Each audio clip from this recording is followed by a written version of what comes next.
Sometimes, as a reviewer of things that are released to critics before they air, one wishes that they could spoil what has been screened before them.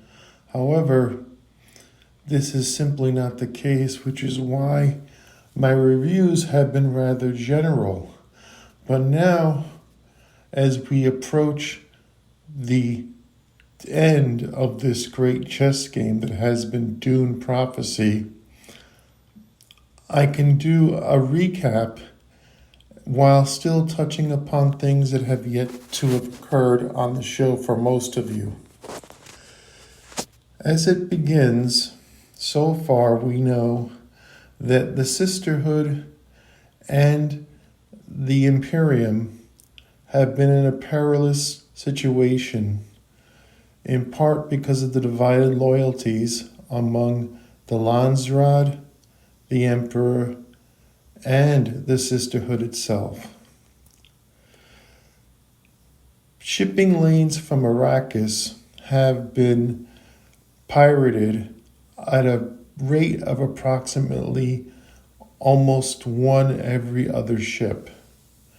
And this may in part be due to the growing rebellion against the Imperium that has been funneling spice profits in order to fund their goal, which was to assassinate the Emperor and the leaders of the great houses of the Landsraad.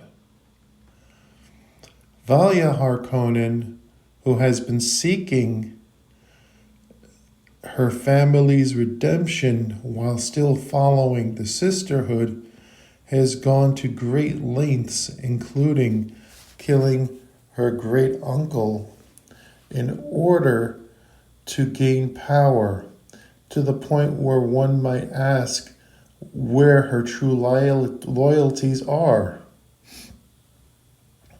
She manipulates her nephew and puts him in a situation where he has to trust her, and nobody knows for certain what will come to pass.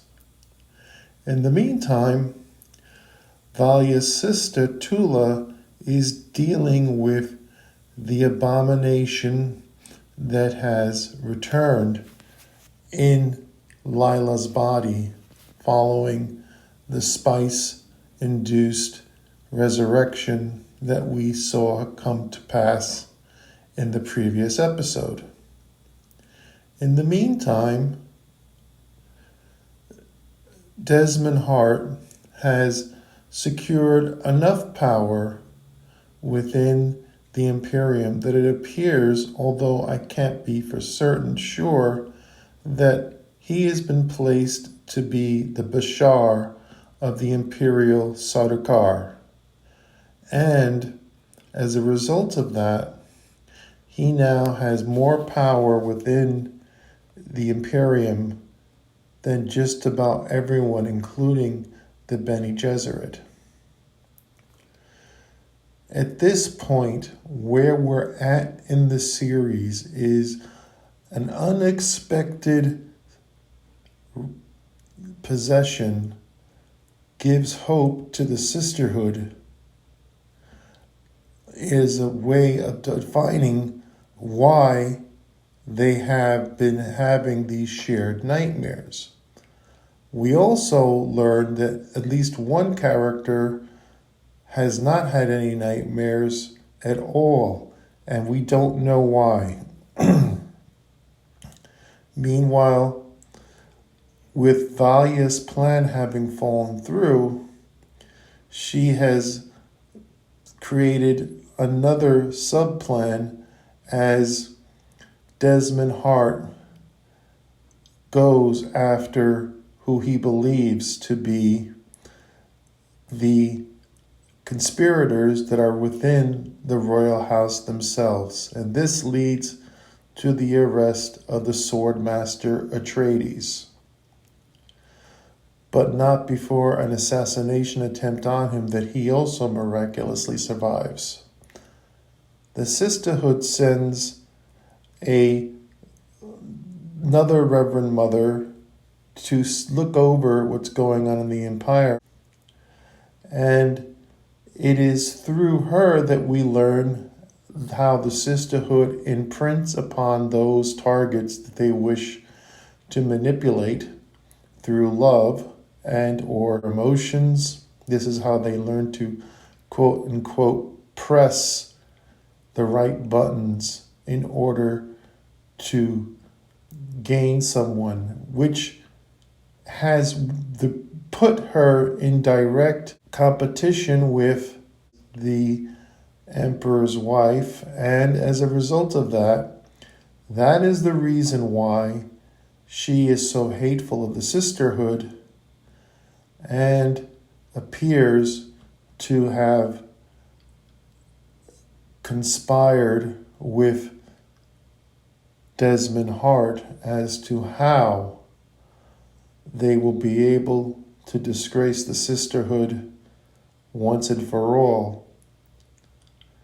The episode simply is a very action-packed episode where you will see the Atreides using his swordmaster skills to fight Sardaukar warriors in a manner not unlike Duncan, Idaho in the feature films.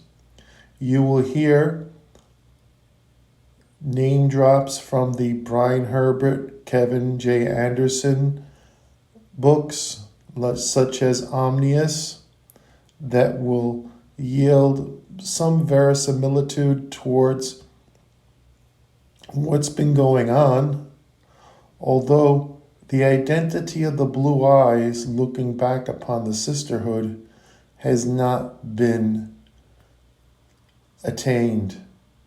Yet, the episode, it truly gives light, more so than I've ever before seen, exactly how possession occurs from an unprepared acolyte who has been fast-tracked to go through the agony.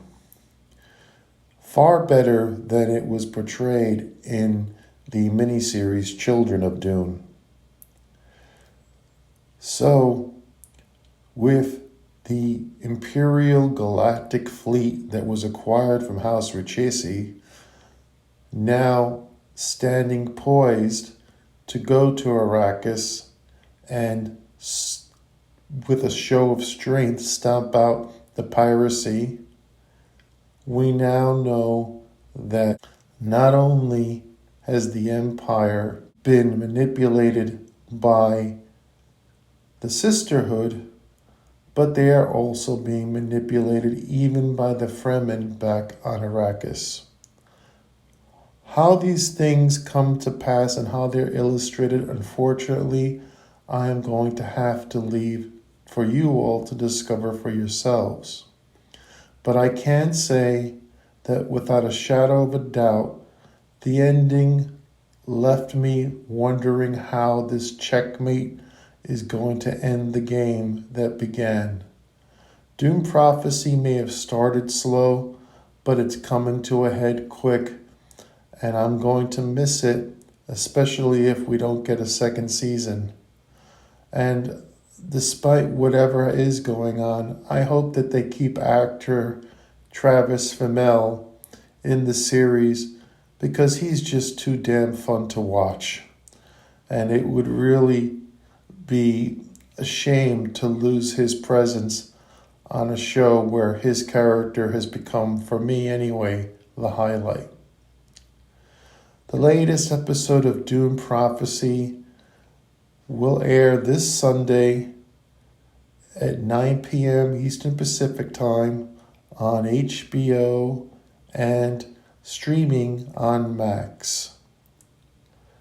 That's all I have for you now. So may the spice flow, and may you all be strong.